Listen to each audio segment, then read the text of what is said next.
simbol-simbol apa lambang-lambang mereka itu. Nah, di belakangnya mereka itu ada yang namanya black nobility, bangsawan hitam. Jadi bangsawan hitam ini jumlahnya banyak, bukan 13. Penasaran saya.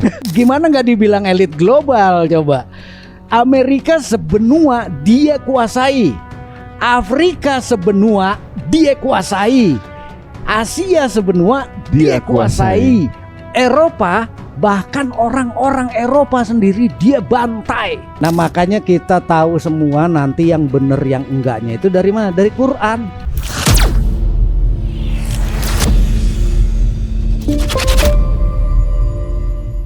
Karena beberapa episode yang lalu ada obrolan kita dengan Koh Willy yang tentunya memancing penasaran banyak orang. Seperti apa sebenarnya jaringan elit global dan siapa sih mereka? Siapa yang beranakin kok begitu banyak ya? Nah, kalau kalian yang baru menyimak episode ini bahwa ternyata kalau dalam agama kita itu ada silsilah para nabi ya, dari Nabi Adam sampai Rasulullah SAW itu ada silsilah nabinya. Ternyata ada silsilah kontranya, yaitu silsilah para musuh-musuh nabi yang ternyata disitulah ada elit global.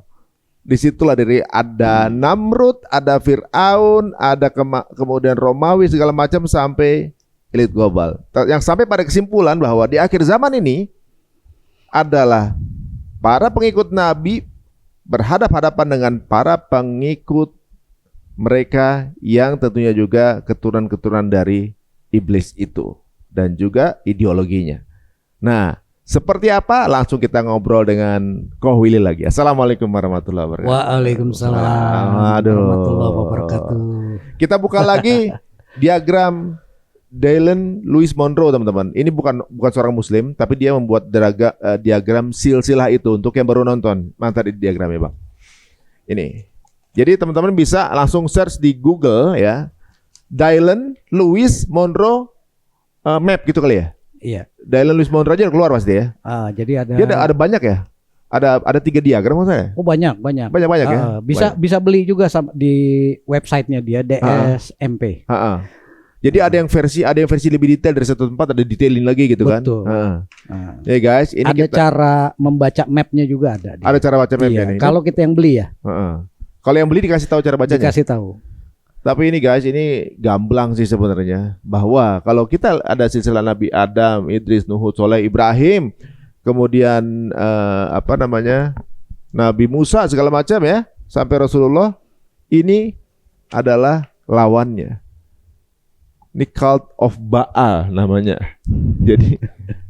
Jadi nama diagramnya cult of Baal, CULT of Baal ya. Jadi ketika kemarin di Epstein Files dibilang penyembahan Baal, memang disembah dari dulu sampai sekarang, mengatasnamakan agama lain, tapi sebenarnya mereka adalah paganisme.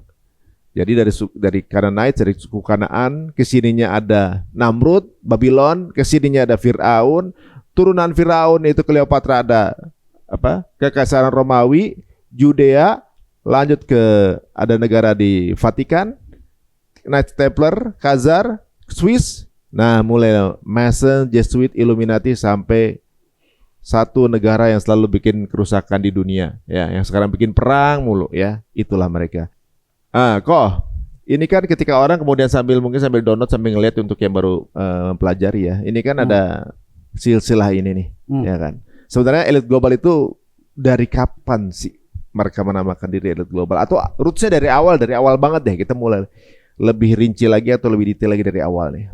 Iya, kalau bicara elit global, ada 2 kata di situ, elit dan global. Ya. Nah, biar semua paham nih, kalau elit itu artinya kalangan atas, global itu artinya sebumi.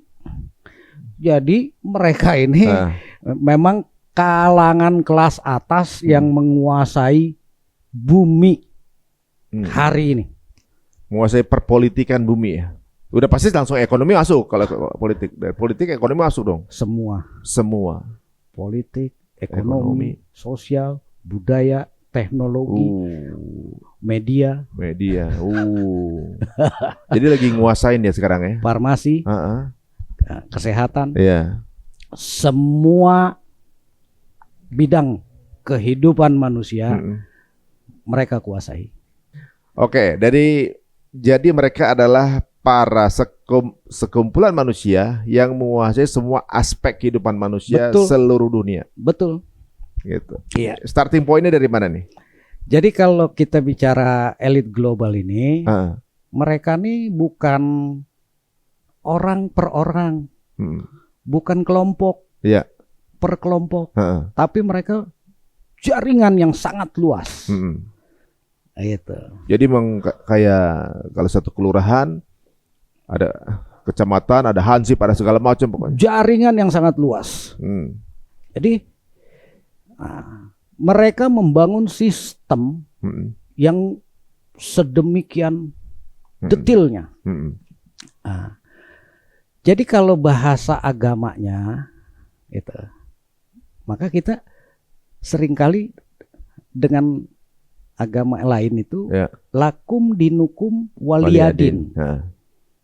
Nah, mereka menciptakan din, Nah. sistem. Jadi din ini bukan hanya sebatas agama. Agama sendiri kan artinya tidak gama kacau. Ya. Tidak kacau. Nah, mereka tidak kacau. Membangun jaringan yang besar sedunia itu, mereka sangat sistematis, Ya. terstruktur. Gitu. Nah, rapi semuanya. Ya. Nah, jadi seperti gambaran mereka itu piramid. Ya. Iya. Jadi dari atas sampai ke bawah itu melebar. Nah, Sebuah sistem. itu adalah sistem. Gitu. Dari mana sistemnya? Gitu. Nah, kalau kita tarik ke belakang itu, nanti kan ujung-ujungnya ke Namrud, ke Firaun, gitu. Kemudian sampai ke hari ini yang disebut elit global.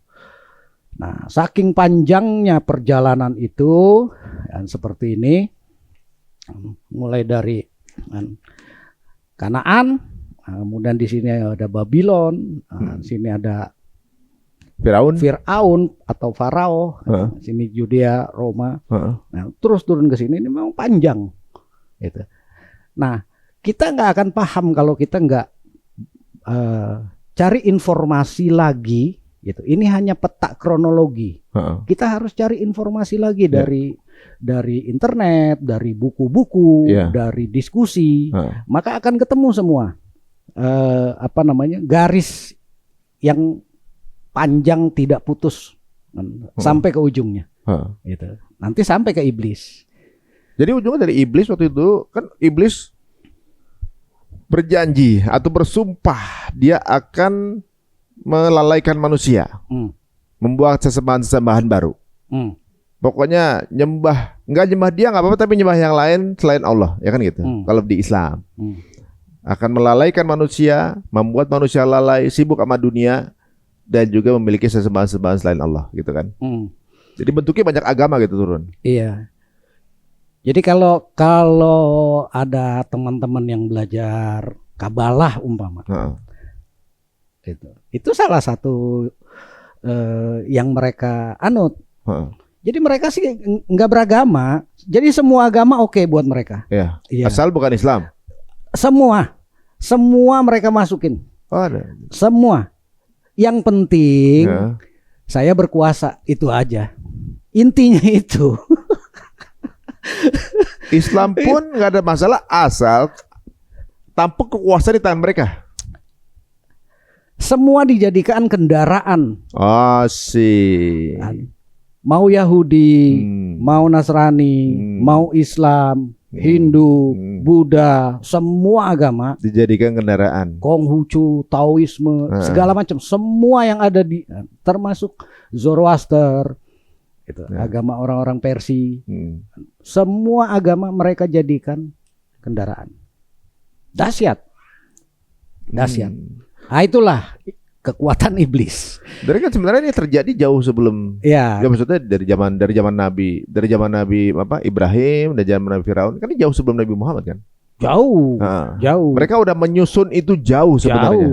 Dan terus diteruskan kepada para keturunannya. Iya, jadi iblis kan begini. Ketika Allah perintahkan kepada para malaikat untuk sujud kepada Adam, malaikat awalnya protes. Ya. Ini di Quran di surat Al-Baqarah. Nah, Dan nanti mulai dari ayat 30 dan seterusnya. Nah, ketika Allah hendak menjadikan Adam sebagai khalifah di muka bumi, malaikat keberatan. Tapi setelah dikasih pengertian, menerima. Tetapi si iblis kan nggak mau. Dia menolak untuk sujud kepada Adam. Nah, dia bilang dia lebih baik gitu dari Adam karena Adam dibuat dari tanah, dia dari api. Kan begitu bahasanya. Nah, apa yang terjadi kemudian? Dia diusir gitu dari surga. Nah, ini kita cerita dulu nih. Nah, dari surga kemudian kemana? Ya ke bumi. Nah, berarti dia terpisah. Udah beda dunianya, beda alamnya. Nah, kemudian dia berusaha untuk menggoda.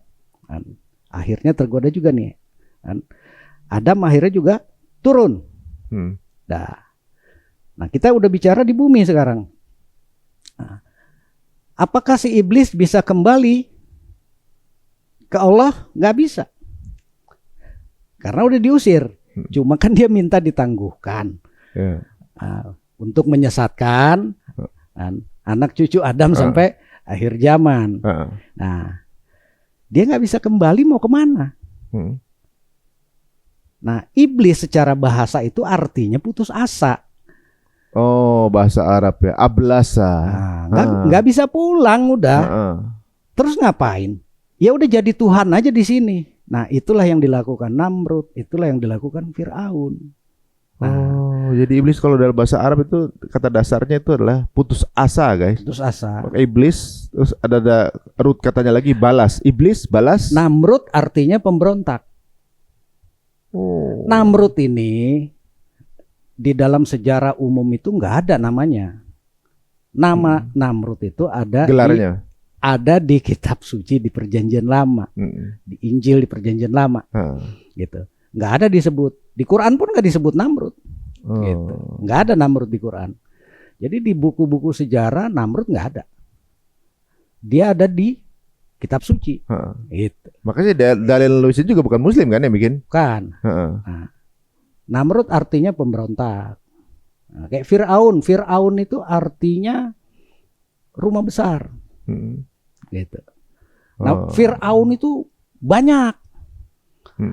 Dan dia panjang waktunya. Ribuan tahun ya? Iya. Jadi ada 31 dinasti. Itu lain-lain. Nah, ada dinasti Hyksos. Hyksos ini bukan orang Mesir. Nah, ini nih, Hyksos ini ketika Nabi Yusuf nih. Masanya Nabi Yusuf. Nah, dia bukan Firaun ini. Ini Firaun disebutnya juga Firaun. Gitu. Nah, makanya di sini kan ada nih.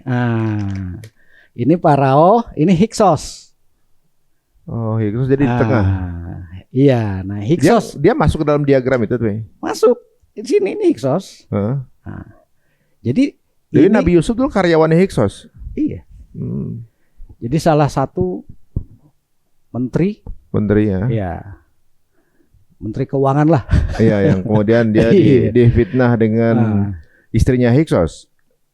Dulu yang menggoda dia tuh kan rajanya, ya kan. Istrinya raja suka sama Nabi Yusuf kan. Apakah itu istri Firaun bukan? Zulaikha.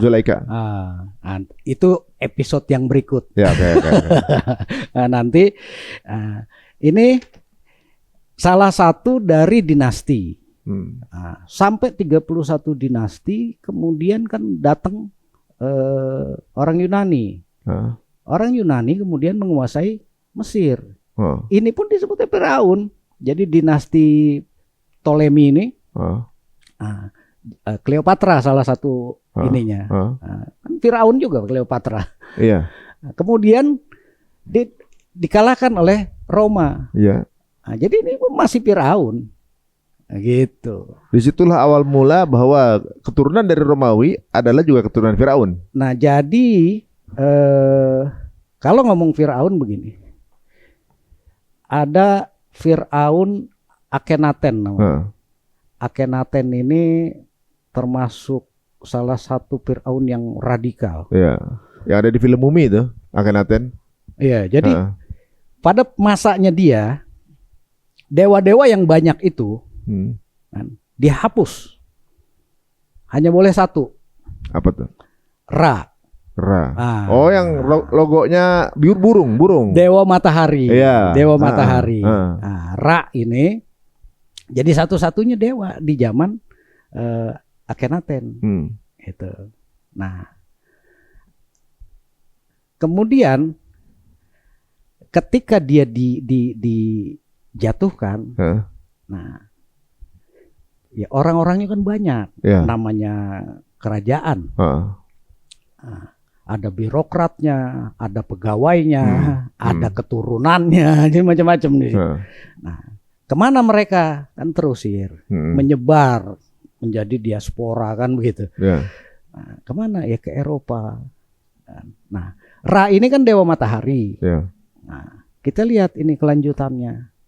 Nah, kemudian ketika menyebar ke benua-benua lain atau ke daerah-daerah wilayah-wilayah lain, tradisi budaya dan cara mereka beragamanya pun ke bawah gitu. Nah, siapa yang nyembah dewa matahari? Kalau kita lihat Yunani kan, disebutnya kan Yunani itu Helena, Ratu Helena. Atau kan kalau kita bilang heliosentris. Jadi Helena itu ininya ke matahari, cahaya.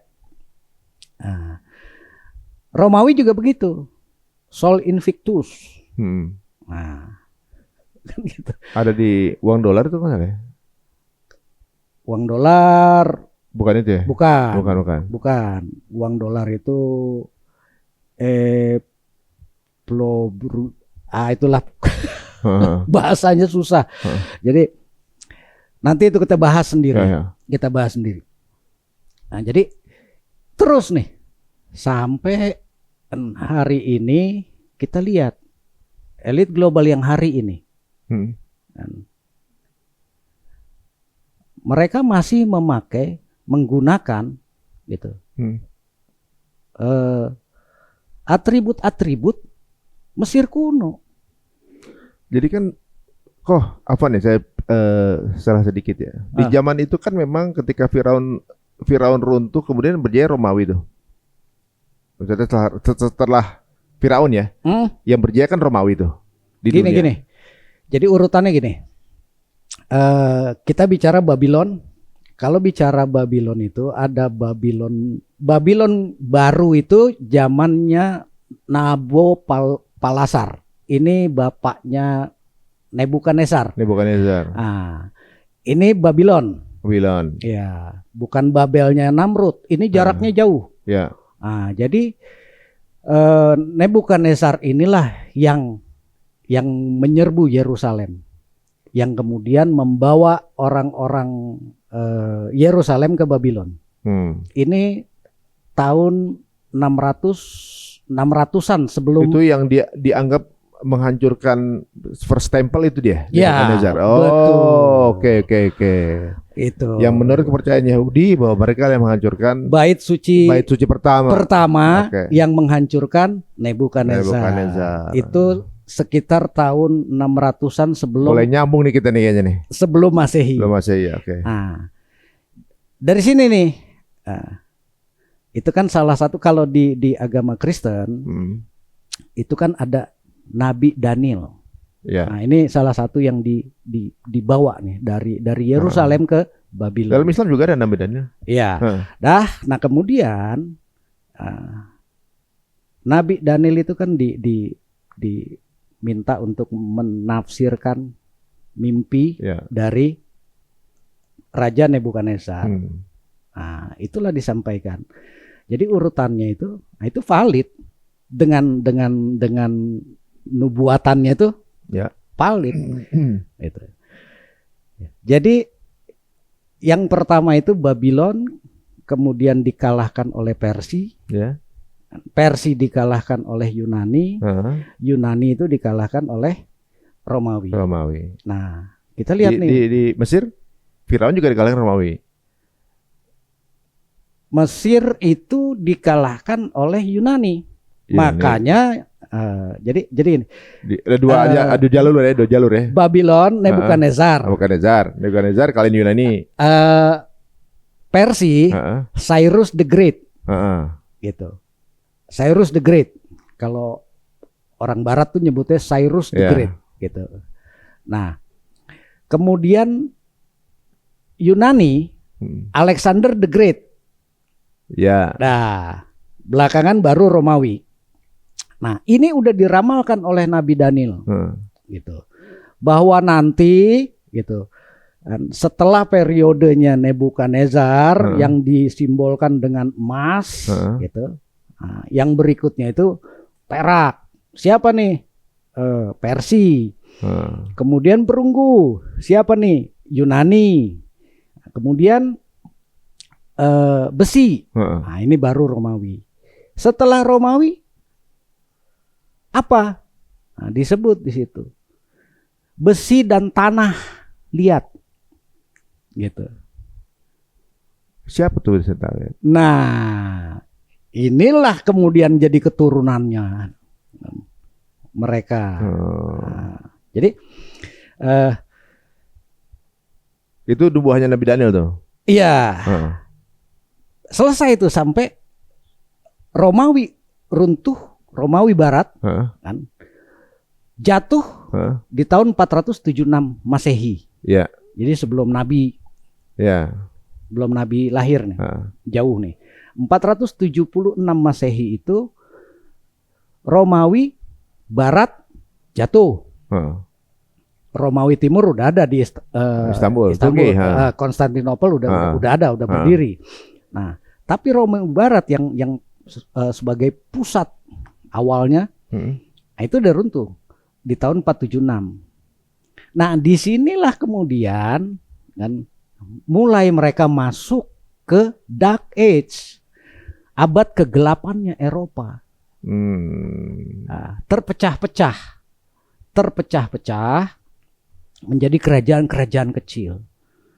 Nah, mereka inilah yang kemudian menjadi bangsawan-bangsawan yang hari ini dikenal sebagai black nobility, bangsawan hitam. Nah, bangsawan hitam itu siapa aja? Nanti teman-teman bisa searching. Ada Borgia, Medici, Farnese, Gaetani, Pampili, Orsini, Colonna. Ini juga banyak. Kan nama-nama Italia ya? Iya, kan Romawi. Oh iya benar. Roman ya. Iya. Nah, mereka ini itu yang terus turun temurun gitu. Itu menjaga tradisi Romawi. Gitu. Itu di era Dark Age itu kan lagi kelahirannya Islam tuh kan? Betul. Di era Dark Age itu kan lagi kelahirannya Islam tuh kan? Betul. Di era mereka Dark Age, iya, mereka Islam lahir ya. Iya, mereka lagi gelap. Terus kemudian membawa pencerahan di ilmu pengetahuan. Kalau nggak salah itu kan? Iya, Islam itu Nabi lahir tahun 571 Masehi. Oh, mereka runtuh 476. 476. Oh iya, udah runtuh dulu, orkasi runtuh. Islam lahir. Nabi lahir 571 Masehi. Umur 40 dapat wahyu. Dapat wahyu berarti 611. Itu. Kemudian 23 tahun. Nah, umur 63 Nabi wafat. Itu tahun 632. Nah, artinya ini memang ada di masa kegelapannya Eropa. Apakah mereka menghilang? Enggak. Mereka tetap menjaga dan memelihara tradisi kuno. Nah, mereka ini kan keturunan Romawi kuno hari ini yang namanya black nobility atau bangsawan hitam ini. Gitu. Nah, semua masih bisa dilacak. Seperti yang saya sebutkan tadi, ada Farnese, ada Colonna, ada Chigi. Kalau Borgia nih, ini dari Spanyol, gitu. Borgia Spanyol.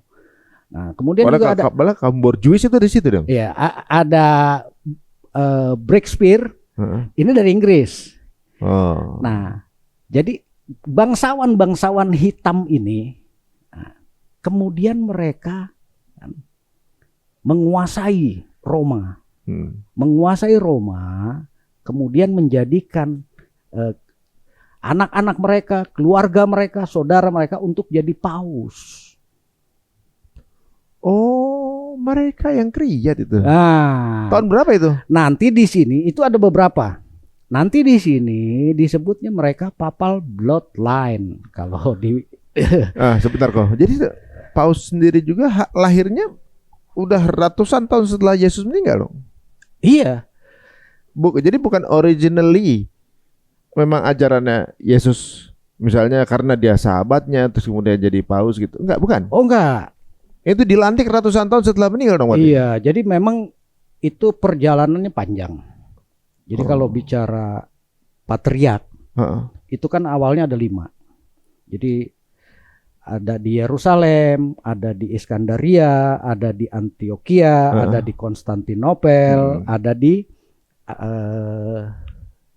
di Syria, apa namanya tuh satu lagi. Jadi ada 5. Awalnya ini. Nah, ini nggak ada ortodok, nggak ada. Gitu. Ini masih satu awal gitu.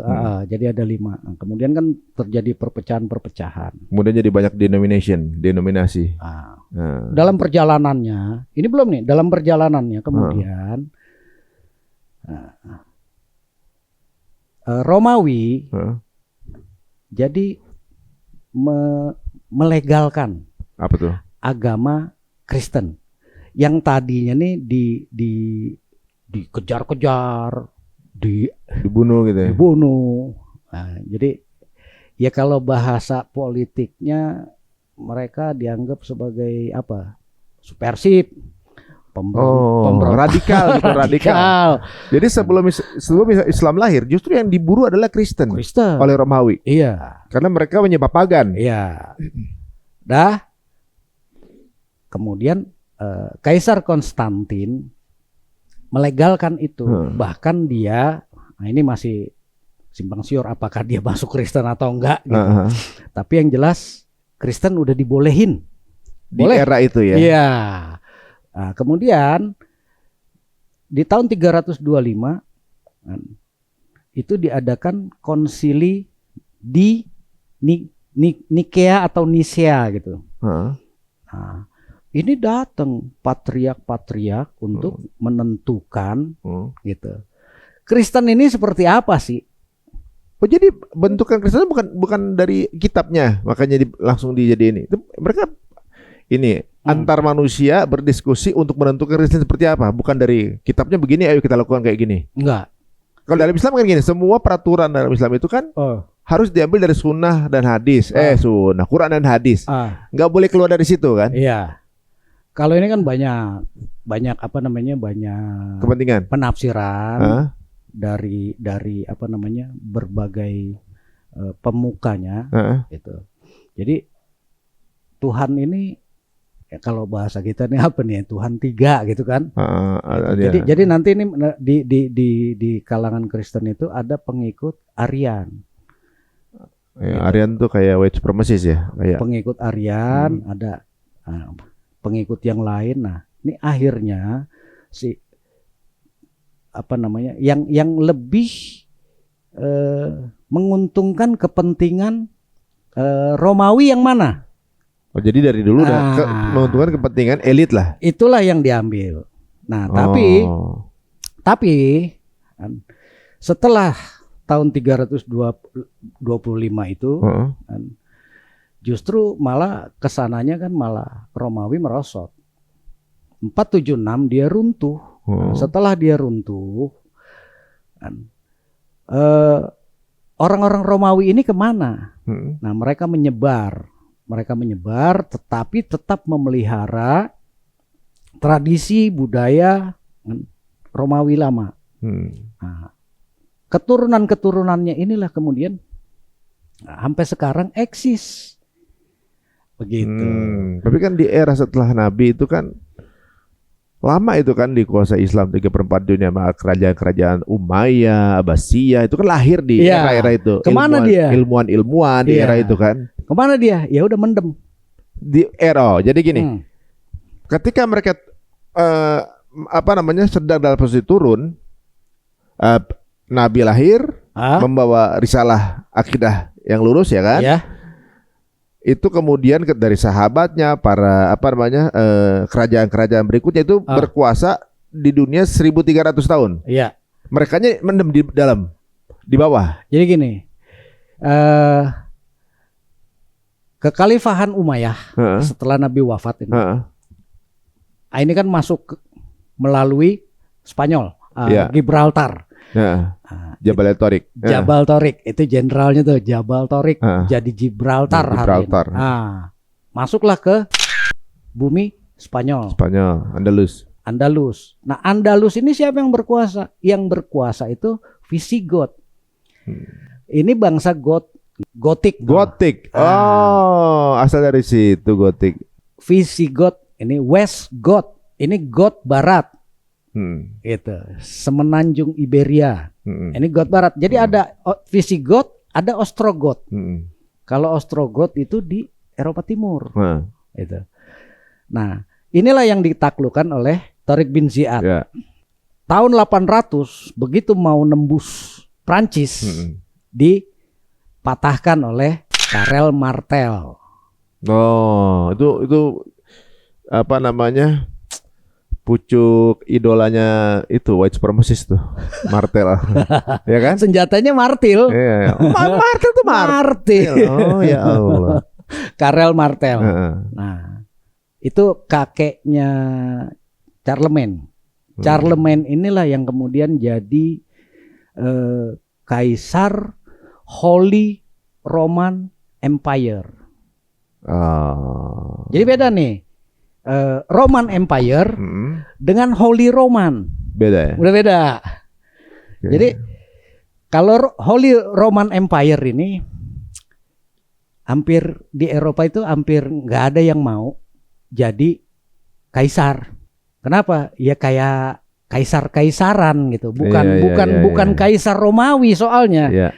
Nah, ini yang lebih gereja.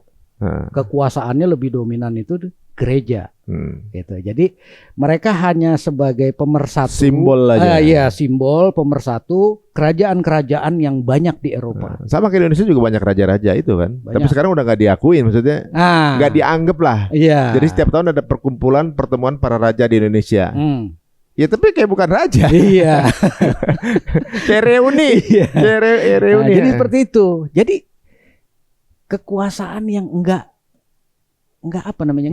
real gitu. Nah, jadi mereka ya kerajaan boleh dibilang mereka dalam keadaan bangkrut. Iya. Jadi nggak ada kekuasaan yang real, hanya bertahan. Nah, sementara Islam itu kan lagi naik tuh. Nah, jadi tahun 800 mau masuk Prancis dicegat. Terjadilah perang di situ dengan Karel Martel. Nah, kemudian dari sisi yang sebelah kanan lah anggap. Nah, ini mau naik ke atas, kan? Makanya kayak Azerbaijan mau naik ke atas nih ke Eropa sebelah timur. Nah, itu dipatahkan terus. Akhirnya Islam nggak bisa masuk ke Eropa secara utuh itu. Nah, dia malah ke timur kan. Persia dikuasain, India dikuasain kan, sampai ke Indonesia. Jadi ekspansinya ke timur. Nah, jadi di barat sini ditahan sama kerajaan-kerajaan kecil. Nah, siapa mereka? Nah, mereka ini keturunan gitu. Jadi gini, orang-orang Babilonia setelah jatuh Babilonia, orang-orangnya kemana? Eropa. Mereka berbaur, berasimilasi dengan yang penguasa baru. Nah, penguasa baru siapa? Persia. Nah, kemudian ketika Persia jatuh, orang-orangnya kemana? Nah, mereka akhirnya terjadi asimilasi, kemudian pertukaran budaya, tradisi. Nah, apa nih yang dominan? Tergantung kekuasaan seberapa tinggi pada gitu. Nah, Namrud ini kan Nebukadnezar ini kan kekuasaannya memang besar gitu kan. Sampai keluar dari negerinya. Dia nguasain Yerusalem gitu kan, dia kuasain semua. Nah, Persia juga begitu, tapi Persia lebih lunak daripada Babylon gitu. Jadi orang-orang Yerusalem yang dibawa ke Babylon itu dikembalikan lagi oleh Persia ke Yerusalem. Ke Yerusalem lagi. Iya. Nah, kemudian datang Alexander the Great. Alexander the Great juga menguasai Persia, menguasai Mesir. Nah, makanya berdiri Alexandria, itu kan diambil dari Alexander nama the Great. Oh, masuk dia. Nah, kemudian Romawi yang menggantikan Yunani. Nah, setelah Romawi jatuh di tahun 476, kemana nih orang-orang ini? Nah, mereka kan bercokol di Eropa, di negara-negara Eropa. Ketika Islam mau masuk ke sana, mereka cegah. Mulai kebaca guys, kenapa ada namanya Uni Eropa? Kenapa kebijakan-kebijakan dunia itu adalah hanya di Amerika dan Uni Eropa, yaitu NATO? Berarti sebenarnya adalah kumpulan para keturunan itu. Oh, semua itu mereka semua terkait, semua terkait. Nah, nanti Mas Ari bisa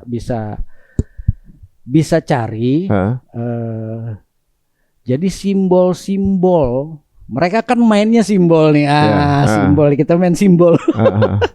Simbol-simbol, mereka simbol piramid, simbol mata satu, simbol. Jadi selalu simbol. Itu kode kalau mereka tuh adalah teman gitu. Ya, jadi itu bahasa simbol, bahasa yang hanya diketahui oleh mereka antar mereka. Sekarang baru terbuka nih guys, satu persatu. Iya, makanya kan banyak selebritis barat sana itu kan suka begini, suka. Biasanya begitu sukses. Iya. Karena langsung algoritmanya dibantu, pembiayaan dibantu. Suka matanya ditutup. Hampir semua selebritis yang sukses barat ada foto begini. Kalau selebritis Asia atau dari timur ke barat, juga dia akan ditemukan fotonya begini. Padahal ada salah satu artis yang dengan simbol yang sama, dia punya lagu Umbrella. Itu Umbrella lagunya ada sedikit kata kiasan. Come to my umbrella, Ella gitu. Maksudnya Ella itu Tuhan kan. Penyembahan. Iya. Jadi masuk ke dalam sistem penyembahanku. Sangat banyak kalau lagu-lagu, liriknya itu banyak. Lagu-lagu barat ya, itu banyak sekali yang mengarahnya ke sana. Ya termasuk lagunya Michael Jackson. Banyak. Tinggal telusurin, nanti ketemu semua. Nah, yang saya penasaran begini nih. Ini kan mereka ini dalam keadaan lagi kalah lah. Ibaratnya mereka nih berkumpul di Eropa segala macam gitu. Kemudian kan ketika di Islam lahir, dinasti-dinasti tinggi nih, Umayyah, Abbasiyah, Ottoman, itu tinggi tuh. Maksudnya jadi mulai menguasai dunia. 476 runtuh. Romawi runtuh. 476 mereka masuk ke abad ke-8. Ini kan dari tahun 476, anggap tahun 500 Masehi sampai 1000 Masehi. Sampai 1300 lah. Ini abad ke-8 nih mereka. Oke. Nah, bahasa ininya kita sebut aja bangkrut. Sementara Islam lagi naik. Itu ditemuin banyak sains, ilmu pengetahuan. Islam lagi kaya. Benar. Apa yang harus dilakukan oleh mereka? Mereka bersatu. Kemudian terjadilah tahun 1095 Perang Salib. Oh, itu awal. Jadi perang salib itu awal-awal kebangkitan mereka. Ingin merebut kembali kejayaan penguasaan dunia. Iya, mulai dari situ Perang Salib 1099 Yerusalem direbut oleh mereka. Berarti sejak Sayyidina Umar merebut kembali Yerusalem, direbut lagi oleh mereka nih. Betul. Di perang salib. Oh. Di tahun 1099. Oke. Tapi direbut lagi oleh Sultan Salahuddin Al-Ayyubi di tahun 1187. Our hero, guys. Itu ada di film Kingdom of Heaven. Nah, kenapa jadi film itu? Ini awal ceritanya.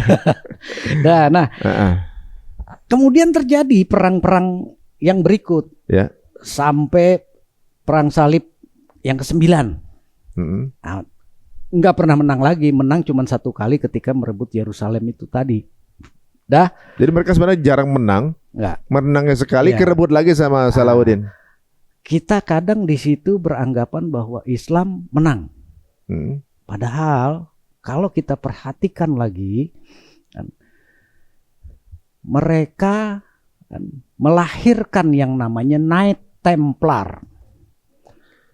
Dari perang salib lahirlah Knight Templar. Nah, sebentar kok. Saya pernah dengar begini. Ini asumsi aja sih, bisa benar bisa salah ya. Knight Templar itu dikiaskan sebagai kesatria yang akan membangun tempel. Iya. Kuil lagi. Iya. Tapi sebenarnya mereka mendampingi perang salib. Salib kan Kristen ya. Perang salib kan Kristen nih. Knight Templar ini kan berarti Yahudi dong. Kan dia bervisi ini membangun tempel lagi nih. Bait suci lagi. Jadi sebenarnya ini kelompok Yahudi yang kemudian bersiasah untuk bersama. Jadi gini, kalau Yerusalem itu kan hari ini apa? Tempat suci 3 agama. Oke. Yahudi, Nasrani dan Islam. Gitu. Jadi orang Kristen pun menganggap itu sebagai tempat sucinya mereka. Oh iya. Orang Islam menyebutnya Masjidil Aqsa gitu. Orang Yahudi juga itu. Tempel. Iya. Melihat itu sebagai kuil Solomon. Gitu. Jadi Solomon Temple. Iya. Dalam perjalanannya setelah perang salib, yang lahir apa dari situ? Knight Templar. Nah, Knight Templar ini kemudian dia bisa membangun kekayaan yang sangat besar. Siapa sebenarnya Knight Templar? Kok dia bisa bangun kekayaan? Nah, padahal kan lagi bangkrut itu. Iya, jadi secara keseluruhan Eropa ini kan abad ke-8. Ya. Mereka sumber dayanya minim, banyak perampokan, banyak penjarahan. Gitu. Dan namanya abad ke-8 kan. Jadi digagas perang salib itu, kemudian yang berbekas di situ adalah Knight Templar. Knight Templar ini dia bertugas untuk membantu para peziarah dari Eropa ke Yerusalem. Oke. Umroh lah. Mereka umroh juga ke Yerusalem.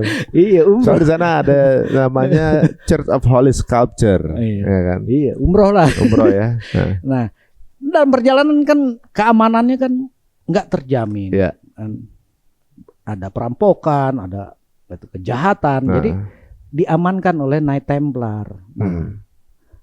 Apa yang dia lakukan ini menimbulkan simpati dari masyarakat Eropa, raja-raja Eropa, sehingga dia disumbang, diberikan aset, baik itu tanah di Eropa. Nah, ini kemudian jadi aset dia. Nah, ketika mereka terusir habis dari Yerusalem, apa yang berbekas di situ?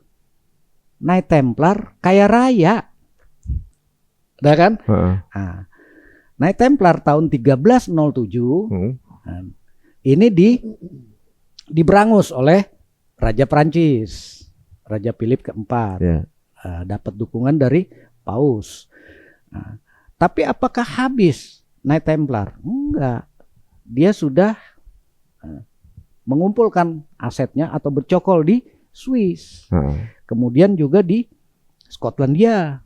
Nah, kemudian Skotlandia ini karena ini apa namanya? Tentara salib juga. Jadi Raja Skotlandia, Robert the Bruce itu salah satu pejuang perang salib. Kemudian di Inggris ada Richard Lionheart. Itu yang ketemu dengan Sultan Salahuddin Al-Ayyubi. Ini juga tentara perang salib. Guys, Gitu. ini sedikit terkat di sini sebentar ya. Richard Lionheart itu adalah sosok yang ada di film Robin Hood. Robin Hood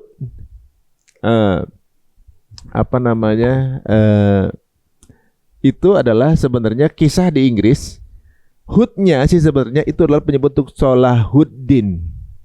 Jadi dibikin menjadi komik Hood. Robin Hood. Nah, di situ apa namanya digambarkan Robin Hood itu pasukannya Muslim semua, sholat gitu, kecuali Robin Hoodnya Iya. yang pencuri, kemudian dikasih ke orang miskin, gitu, bikin gitu di Iya. kisahnya itu kan. Film Godfather. Godfather, Siapa bos mafia namanya? siapa namanya? Ingat nggak? Marlon Brando. Marlon Brando, Namanya siapa di film? siapa? Ya? Don. Don Corleone. Don Corleone. Tahu apa artinya Corleone? Apa tuh? Lionheart. Richard Lionheart, Don Corleone. Apakah ini sama dengan simbol lion? Simbol lion yang milik dari Babylon. Dari Babylon itu kan logo kekuasaannya lion. Di Mesir burung.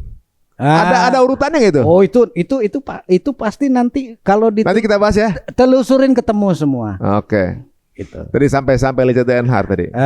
Jadi Perang salib. gini, kalau tadi Babylon itu digambarkan kepala kan dari nubuatannya Nabi Daniel itu, satu tubuh ini kepalanya itu Babylon itu disimbolkan juga dengan emas. Tapi ini kepala. Kemudian dadanya ini kan, perak. Ini disimbolkan dengan binatangnya beruang. Kalau kepala ini disimbolkan emas, binatangnya singa. Gitu. Nah kemudian perut ke bawah ini kan, itu Yunani, disimbolkannya perunggu. Simbol binatangnya macan tutul. Ini ada di kitab Injil. Ada di Injil. Kemudian Romawi disimbolkan dengan naga. Romawi naga ya. Iya. Kenapa jadi naga larinya ke Cina juga naga ya? Nanti kita bahas sendiri tentang dragon. Jadi ini kemana-mana nih guys. Ini nggak akan habis 10 tahun nggak habis. Itu jadi ngeser deh. Wah. Ini nggak habis. Banyak sekali, panjang. Nah kita balik lagi ke ini Mas Ari. Tadi Knight Templar, kemudian perang salib, ya, kemudian Knight Templar ini kemudian dia Lionheart adalah bagian dari itu. Jadi mereka bercokol di Swiss. Nah kemudian mereka udah kaya. Mereka udah punya kekayaan yang berlimpah. Guys, ini menarik nih. Sekarang kenapa Bank Dunia itu ada di Swiss? Ntar dulu, ntar jangan ke sana, jangan ke sana. Lanjut. Jadi yang tadinya bangkrut, dia ciptakan perang, selesai perang, dia kaya. Yes. Kerjaan siapa yang begitu? Iya, sampai sekarang. Polanya sama sampai hari ini. Fitnah-fitnah, perang, dia kaya. Dia ciptakan perang, biayain yang ini, biayain yang ini. Ya. Mau kalah, mau menang, saya tetap untung. Siapapun mau yang kalah, menang, siapapun yang kalah, saya tetap untung. Siapapun yang menang, saya tetap untung. sama kayak di politik guys. Selalu begitu. Dua-duanya dia akan main. Yang menang akan dia dapat pasti. Iya. Jadi kita ulangin lagi tadi. Ketika mereka dalam abad kegelapan, dalam keadaan kebangkrutan, itu. Kemudian mereka menciptakan perang salib. Apa yang dihasilkan dari situ? Knight Templar menjadi kaya raya. Oke. Nah, setelah dia kaya raya, punya aset, nah, mereka mulai bisa membiayai kerajaan-kerajaan atau keturunan-keturunan mereka dari garis keturunan kuno. Nah, mereka bertempat di Swiss. Swiss ini berbatasan dengan Italia. Iya. Swiss ini berbatasan dengan Italia. Nah, keturunan-keturunan dari Romawi, nah itu kan ada di Italia. Berapa part dari Swiss juga bahasa Italia emang Pak? Iya. Nah, kemudian dia dibiayai lah, ya, dia membiayai kan, kerajaan-kerajaan itu. Kan. Nah, setiap kerajaan, setiap keturunan itu punya logo, punya simbol, ya, gitu. Nah, simbolnya ya itu aja. Kalau nggak singa, ya burung, ya kan. Sampai hari ini, gitu. Coba lihat ya negara apa aja Bang. Ya kok yang singa. Tadi kayaknya ada gambarnya deh. Kalau lihat klub Inggris aja deh, kan disebutnya apa ya? Tim Three Lion. Oh iya. Nah, Singapura. Ya.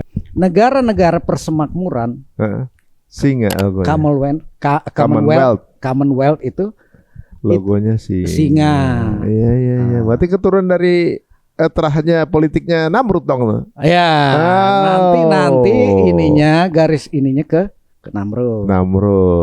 Nah, nanti ada burung seperti sekarang. Burung kan Molok, burung kan Ra. Lambangnya Rusia. Telusurin itu. Ya coba lihat ya lambang-lambang negara ya. Mana yang burung, mana yang lion. Yang burung itu dari keturunan Firaun, terah politiknya. Nanti kita kasih tampilin ya. Yang lion itu dari nasab perpolitikannya Namrud. Dan sekarang masih dipakai, berarti mereka pagan ini maksudnya politik secara politik ya. Iya, mereka kan terus nih. Jadi menyatu dari Babylon, kemudian ke Persia, ke Yunani, ke Romawi, ini turun terus nih kan. Nah, jadi tahun 600 sebelum Masehi ini Babylon. Nah, kemudian 500 gitu. Kurang lebih gitu kan. Ini Persia. Nah, kemudian 300 ini Yunani sebelum Masehi nih. Nah, kemudian Yunani dikalahkan oleh Romawi. Nah, Romawi mulai itu masuk ke tahun Isa. Jadi dari 300 sebelum Masehi sampai 400 Masehi, 476. Iya. Kekuasaannya runtuh di situ. Iya. Kalau bicara dongengnya atau mitosnya, Romawi itu berdiri tahun 750 sebelum Masehi. Itu sih Romulus, Remus dan Romulus kan gitu, pendiri Roma. Ya nggak di situ, itu cuman mitos gitu. Nah, jadi kita balik lagi ke situ. Nah, setelah si Knight Templar ini kaya raya, mereka punya modal dong. Nah, dibiayailah gitu. Boneka-boneka, keturunan-keturunan dan lain sebagainya. Udah punya modal. Oh, dia yang tadi katanya mencetuskan ide konsep perbankan gimana ceritanya? Jadi kalau misalnya lagi takut dirampok, iya, jadi peziarah dari Eropa yang mau datang ke Yerusalem, nah ini kan keamanannya kan nggak terjamin. Nah, Knight Templar lah yang minta kepada Paus untuk mengambil tugas itu. Oke, disetujui. Nah, sehingga orang-orang yang akan ziarah ini nggak terbantu, dan mereka nggak perlu bawa-bawa uang banyak-banyak, nggak perlu bawa-bawa harta. Titip di Knight Templar. Iya, kalau dia dari Prancis, serahkan aja di kantor Prancis. Nanti tinggal ambil di kantor Yerusalem. Udah ada konsep transfer, guys, supaya aman. Tahu nggak? Sepanjang perjalanan itu Nggak tahu yang ganggu, orangnya dia juga. Jadi dia memaksa dengan kondisi, dia kondisikan mau nggak mau orang nitip duit sama dia, biar kemudian udah pakai sistemnya dia. Padahal itu konfliknya dia juga yang make. Akhirnya jadi kaya kan? Jadi kayak Punya modal, dia biayain keturunannya, kemudian apa? Misi selanjutnya taklukkan Andalusia. Maka terjadilah di tahun 1492 Andalusia diambil alih oleh Spanyol. Nah, ini Spanyol nih lahir di sini. Ya. Nah, Tadinya Andalusia kan negara Muslim ya. Iya, jadi sebelumnya Visigoth yang berkuasa di situ. Ya. Nah, Tariq bin Ziyad masuk, dikuasai, nah, kemudian berkuasa di tanah Spanyol itu kurang lebih 800-an tahun. Masuk lagi deh. Kemudian mereka kuasai lagi di tahun 1492. Tapi kisahnya itu menyedihkan banget, sadis banget itu kisah. Nah, mulai dari sini Mas Ari, mulai dari tahun 1492 inilah kemudian mereka menyebar ke seluruh dunia. Itu melalui kolonialisasi. Iya. Renkosista ya. Itu rekonkista terjadi di tahun 1492. Setelah itu mereka melakukan kolonialisasi ke seluruh dunia. Spanyol ke barat, Portugis ke timur. Jadi masa kolonial tuh gara-gara itu ya? Apakah cuman ada Spanyol dan Portugis? Enggak. Gitu. Jadi kalau kita telusurin simbol-simbol apa lambang-lambang mereka itu, nah, di belakangnya mereka itu ada yang namanya black nobility, bangsawan hitam. Jadi bangsawan hitam ini jumlahnya banyak, bukan 13. Penasaran saya. Black nobility. Kenapa dinamakan black nobility? Jahat kali ya. Maksudnya kali apa namanya punya siasat ini kali ya? Iya, jahat. Nah, kemudian apa yang terjadi?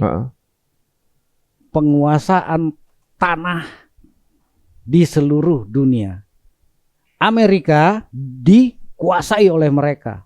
Sebenua. Bagaimana gimana nggak dibilang elit global coba? Amerika sebenua dia kuasai. Afrika sebenua dia kuasai.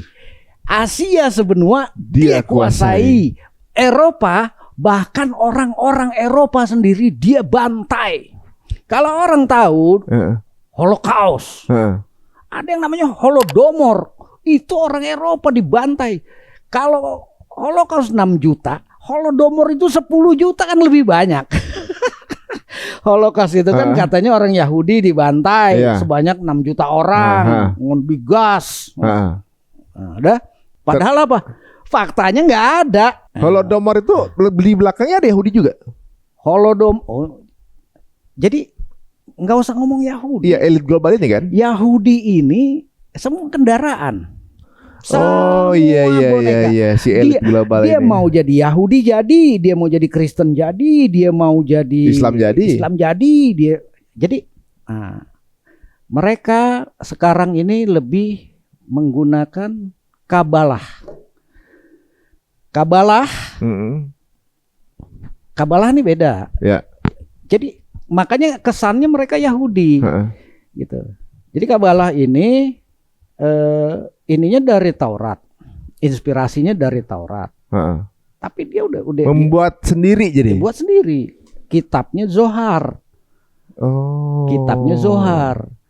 Nah, Kabalah itu lebih ke apa namanya? Pemahaman spiritual. Gitu. Jadi kayak Yahudian sekarang juga dari Taurat, tapi bukan Taurat ini pakai kitabnya, bukan Taurat kan dia? Yahudian sekarang bukan Taurat kan dia? Israel bukan Taurat kan pakainya? Pakai Taurat. Israel ya udah nggak usah ngomong agama. Nggak usah ngomong agama. Mereka nih ini kan nanti programnya mereka itu bukan cuman one world government, tapi juga one world religion, one world currency, one world. Jadi one. Makanya semua. Abrahamic religion itu adalah arah ke situ. One currency itu kayak misalnya $1 dikuasain semua dolar, atau juga euro. Ini menarik ya. Tadi waktu dibilang tadi, saya jadi ring a bell ketika dibilang tadi Reconquista 1492. Spanyol berarti kan? Ya. Ya. Itu tahun di mana Columbus menemukan benua Amerika, guys. Dia orang Spanyol. Jadi sebenarnya kemudian dianggap sebagai penemu juga bukan. Udah ada orang Muslim Apache dulu kan? Oh, Amerika udah ribuan. Tahu piramid Peru? Piramid Peru yang Machu Picchu? Bukan. Piramid Caral kalau nggak salah namanya. Tahu yang bangun siapa? Itu Namrud. Muter di situ semua. Jadi Namrud ini bukan cuman membangun Menara Babel. Itu kan cerita yang terkenal itu. Iya. Membangun Menara Babel. Itu Namrud, sang pemberontak. Dia juga yang membangun piramid di Mesir. Tahun 2000 sebelum Masehi dong? Oh, sebelum Masehi. Oke. Ini piramid pertama di Mesir. Jadi udah ada hubungan tuh. Jadi Babylon dengan Mesir. Nah, ini kan disebutnya piramid Khufu. Jadi Firaunnya Khufu nih. Gitu. Nah, piramid yang ini sejaman nih sama dengan Babel. Iya, kemudian sama Peru. Jadi piramid itu bahkan Gunung Padang itu kan bahkan dianggap lebih lama daripada.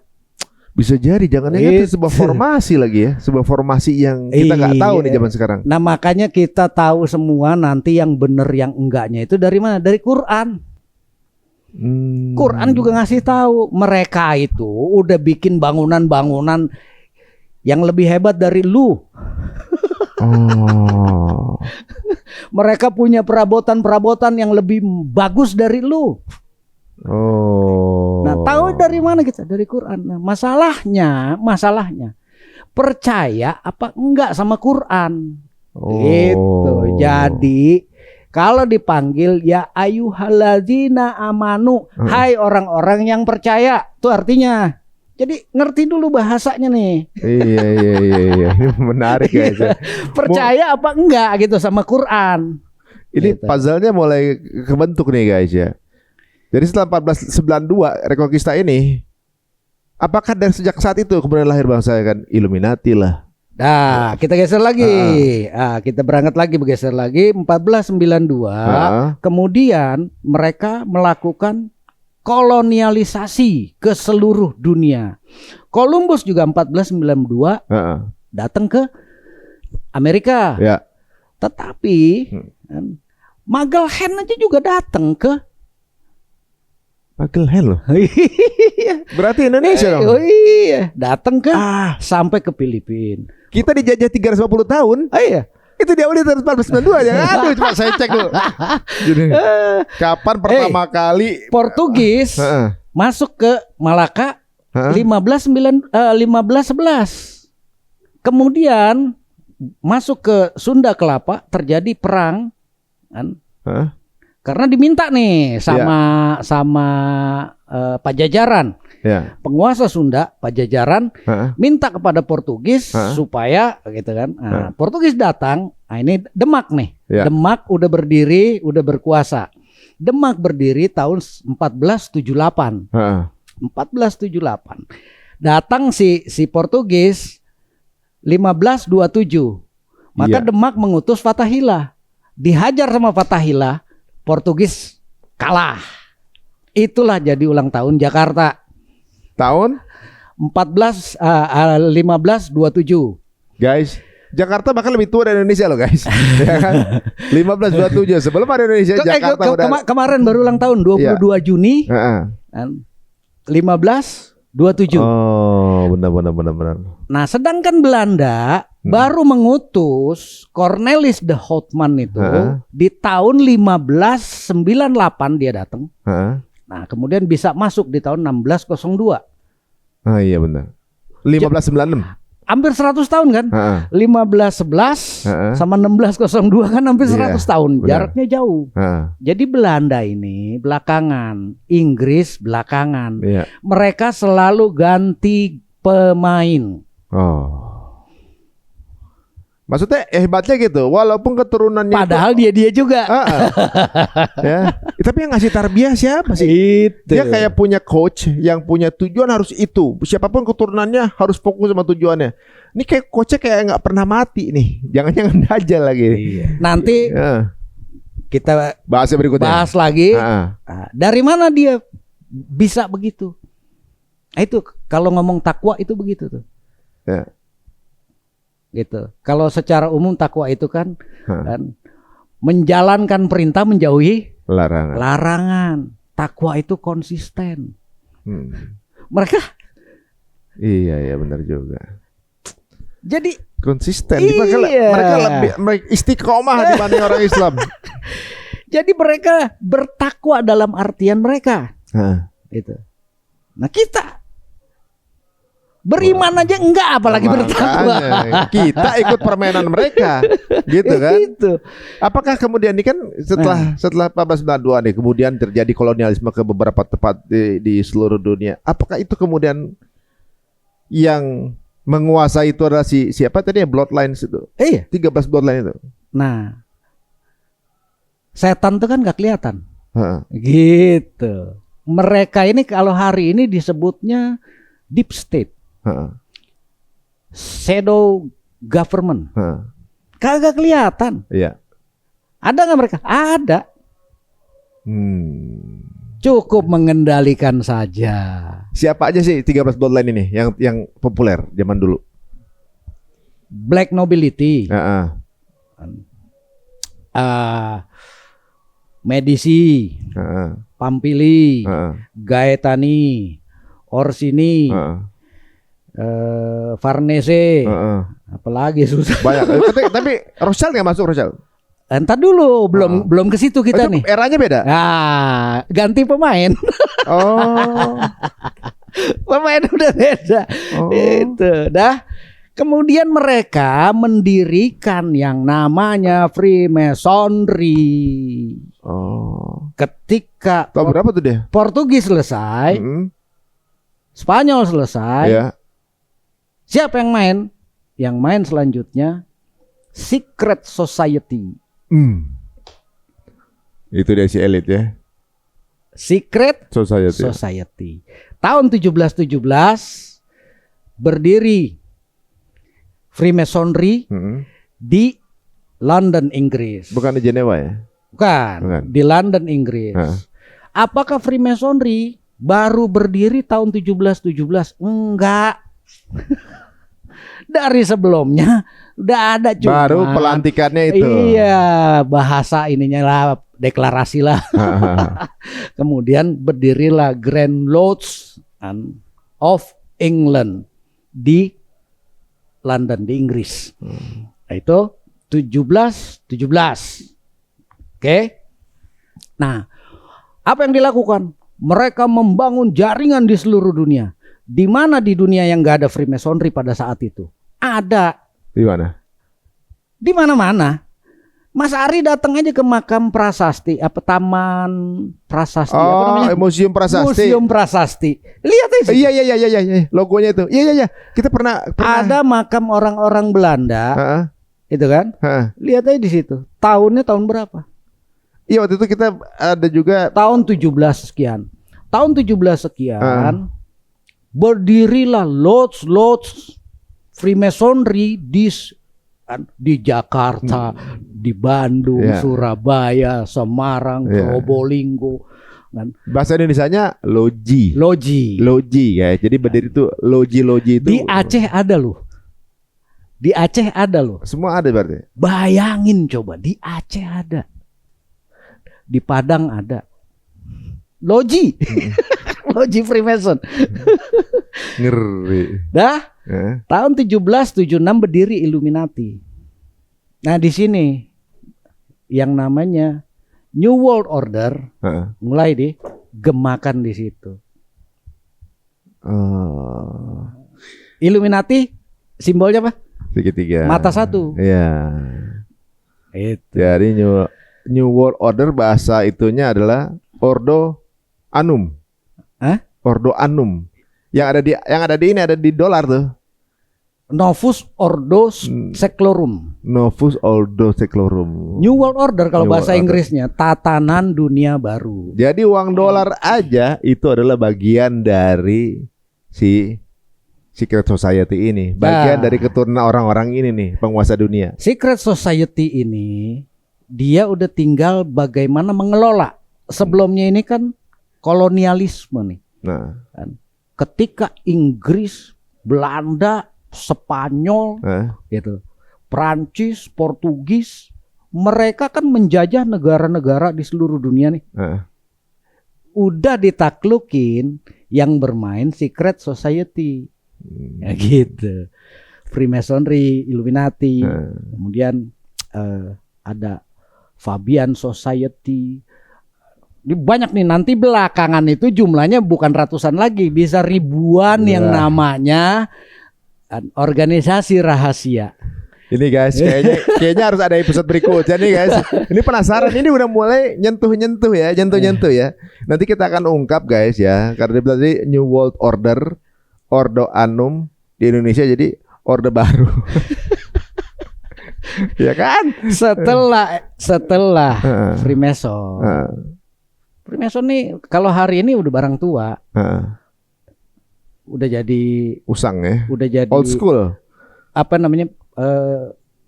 Filantropi. Jadi sekarang ini mereka lagi ganti wajah lagi, ganti seragam lagi, ganti pemain lagi. Oh, udah berapa kali setelah di fase itu baru nongol Rothschild. Rothschild ini, ya kan? Dia lahir tahun 1744. Rothschild bapak nih. Rothschild bapak nih, yang nyebar anaknya ke 5 negara tuh. Ya. Nah, itu kan lahir tahun 1744. Nah, kalau di tahun 1776 umur berapa kira-kira? Berarti kan 30 tahun. Iya. Udah 31 tahun. Nah, dia udah dipakai. Udah jadi boneka nih. Ya. Dari black nobility. Apa yang dilakukan si Rothschild? Rothschild ini kemudian menjadi penguasa uang, kan gitu. Awal mula perbankan di dunia guys. Iya. Yang sampai dia bilang tidak perlu menjajah sebuah negara, cukup negara itu memakai perbankan maka sudah terjajah. Lihat, cari deh medisi. Medisi ini nanti jadi medicine, obat. Oh, dia penguasa pengobatan. Dia juga main di keuangan. Oh. Itu. Bank Medisi sebelum Rothschild. Rothschild. Rothschild duitnya dari mana? Dari mana? Dari black nobility. Ngeri. Emangnya gampang gitu. Saya punya anak laki 5. Saya taruh di London, saya taruh di Italia, di Napoli, saya taruh di Wina, di Australia, saya taruh di Jerman, di Frankfurt. Emang nggak pakai modal, duit dari mana? Guys, ini makin membuat kita penasaran karena dia taruh di semua tempat di dunia. Dan apakah Indonesia termasuk? Dan bahkan sosok tersebut apakah masih hidup dan menguasai perekonomian atau politik Indonesia? Kayaknya kita akan bahas di episode berikutnya guys. Ini juga penasaran. Ini panjang banget nih ceritanya. Kita tadi saya baru satu episodenya baru sampai situ. Kita akan siapa yang setuju kalau Ko Willy datang berjilid-jilid di sini? Silakan tulis di kolom komen ya. Kita tahan di situ kok. Cukup di situ dulu. Dan kalau teman-teman mau ngerangkum ya atau jadiin buku monggo silakan. Ini menarik ya karena sepertinya semuanya itu bersambung dari masalah dari Adam dan juga iblis sampai ke saat sekarang ganti pemain. Kita makin sadar di akhir zaman ini hanya 2 peperangan. Para pengikut Nabi atau para pengikut iblis. Silahkan tentukan sendiri dan teman-teman bisa download semua pembicaraan kita. Tadi ada bagan ini namanya bagan Dylan Louis Monroe, bisa cari sambil googling, atau kita ngomongin uang dolar, googling gambarnya uang dolar. Nanti di IG saya ada kok. Ada di IG-nya Ko Willy juga. Ko Willy apa IG-nya? Koko Willy 99. Koko Willy 99. Sengaja saya tahan di sini biar penasaran. Soalnya sampai ke ujung ternyata ada sosok politik di Indonesia yang keturunan atau juga mungkin bagian dari jaringan tersebut. Ya, untuk yang udah tahu, monggo silakan tulis kolom komen siapa yang saya maksud, ya, siapa yang Ko Willy maksud. Tapi kita akan ungkap nanti di episode berikutnya. Terima kasih kok. Sengaja ini kita potong sini nih. Makin penasaran orang kayaknya nih. Dan ini kayaknya akan jadi episode khusus ya teman-teman semua, playlist untuk pembongkaran siapa elit global ini, biar kita jadi makin paham bahwa oh perang ini, oh kejadian gini, oh ini ya pemainnya gitu. Jadi udah terbuka nih guys. Dan kalau dirasa ini menarik, mau silahkan share link ini ke teman-teman semua, di circle teman-teman semuanya. Dan ini adalah episode lanjutan dari obrolan. Kalau kemarin kita nge-round up belum detail, ini sekarang per part didetailin. Semoga akan jadi pencerahan buat kita. Ditambah, kalau ada pertanyaan silahkan tulis kolom komen. Kita akan bahas di episode berikutnya bersama Ko Willy. Terima kasih kok. Assalamualaikum warahmatullahi wabarakatuh. Waalaikumsalam. Sampai ketemu teman-teman. Assalamualaikum warahmatullahi wabarakatuh.